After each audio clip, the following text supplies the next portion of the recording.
அரிசி பருப்பு சாதம்ங்கிறது வந்து எப்படி வந்து பிரியாணிக்கு வந்து எல்லாரும் ஒரு அடிக்டோ, கோயம்புத்தூர் சைடில் அரிசி பருப்பு சாதங்கிறது பிரியாணிக்கு ஈக்குவல். எப்படி செய்யலான்னு பார்க்கலாம். வெங்காயம், இஞ்சி, பூண்டு, கருவேப்பிலை, தக்காளி, அதில் தேவையான அளவு எண்ணெய், கடுகு நல்லா குறைஞ்ச உடனே உளுந்து போட்டுக்கோங்க. வெந்தயம் கொஞ்சமாக போட்டுக்கோங்க.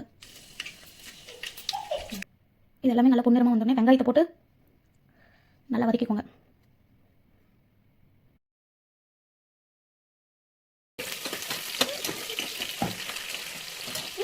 வெங்காயம் நல்லா வதங்கிக்கும். பூண்டு ஒரு 4 பல்லு போட்டுக்கோங்க.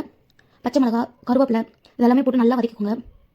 காஞ்ச மிளகா ஒரு 4 காஞ்ச மிளகாவை கிள்ளி போட்டுக்கோங்க. அதுலேயே ஒரு கட் பண்ணி வச்சுருந்த தக்காளி அதில் போட்டு நல்லா சாஃப்டாக வேக வரைக்கும் நல்லா கிளறிக்கோங்க. கொஞ்சமாக மிளகு போட்டுக்கோங்க. லாப்னல் அது நல்லா இருந்துச்சு. பரிசி பருப்பு எடுத்து கொட்டி ஒரு நல்லா மிக்ஸ் பண்ணிவிட்டு தேவையான அளவு உப்பு போட்டு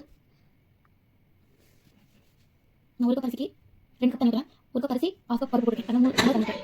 குக்கர் மூடி போட்டு 2 விசில் விட்டு சுவையான பருப்பு சாதம். சிம்பிளான இன்கிரீடியன்ஸ் தான் செஞ்சோம். நல்லா டேஸ்ட்டாக இருந்துச்சு. காரமே இல்லை, நிறைய சாப்பிடலாம். அந்த அளவுக்கு இருந்துச்சு. நீங்கள் ஒரு டைம் செஞ்சு பண்ணுங்கள்.